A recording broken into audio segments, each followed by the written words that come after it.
become a cynic about cricket? Yes. Because you think the money riding is too high. Too high, and But who is controlling the cricket mafia? If there is, when I say cricket mafia, I mean the mafia of the underbelly, which is doctoring pitches, which is asking for matches to be manipulated. Are these bookies? Is this someone more powerful? Like when you look at Rajasthan Royals, where did you trace it back to? So the 2013 spot fixing case during IPL 6, as you know, was traced back to none other than Mr. Dawood Ibrahim. And we have taped telephonic conversations. We know the entire hierarchy of the booking mafia, that Dawood sat at the top and who were the next rung, and and how through a web of bookies and fixers they eventually reached the cricketers. And so Dawood Ibrahim is Yeah. sitting at the top of the pyramid that is actually looking to manipulate cricket in India.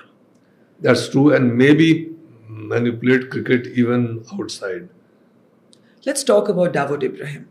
At a book launch in Mumbai, you said very interestingly that you once thought that Dawood Ibrahim could be brought back, you called him a certain gentleman, could be brought back from Pakistan using non-state actors, using unconventional means. That this man Pakistan's never going to extradite him, Pakistan's never going to officially own up to the fact that he lives in Clifton, Karachi. So you said that there was an entire plan, a blueprint drawn up to bring him back, in other words, take him out, like maybe the Americans took out bin Laden from Pakistan, but it was not given a go-ahead. Can you tell us more?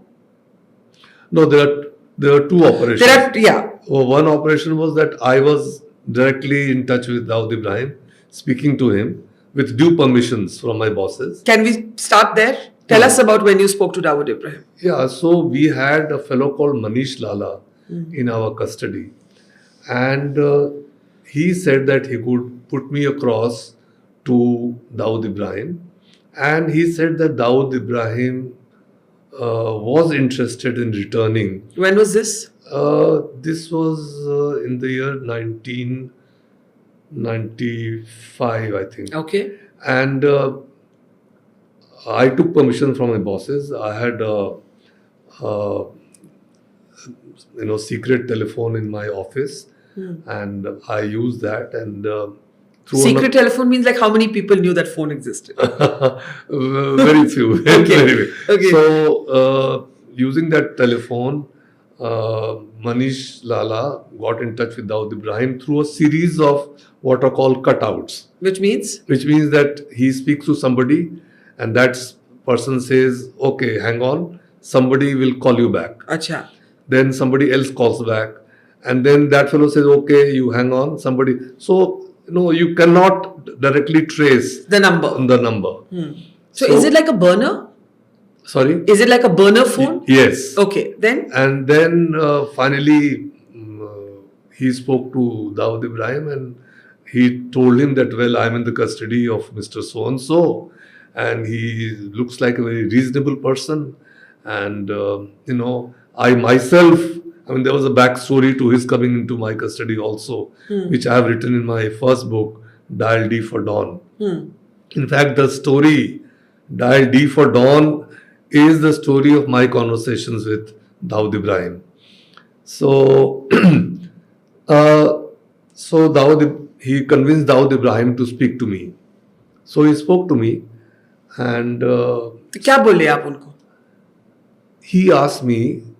Tell us, what's the first sentence? So, you're a police officer. You have been, the whole country, this is India's most wanted gangster. अब आप उनके साथ phone पे हैं, आप पहले 4 words क्या बोलते हैं? नहीं, तो मैं बता रहा हूँ. तो मैंने कहा कि हाँ, तो क्या कहना चाहते हैं आप?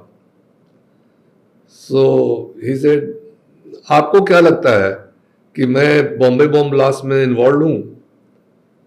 तो मैंने कहा कि आपको मैंने सवाल पूछने का अधिकार नहीं दिया है. आप मुझसे कुछ कहना चाहते थे, मनीष ने मुझे बताया है. आप बताइए आप क्या कहना चाहते हैं.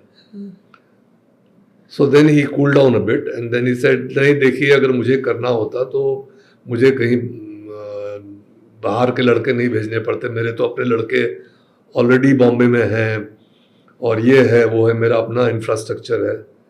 तो मैंने कहा कि आपके पास क्या RDX भी होता है? So that stumped him.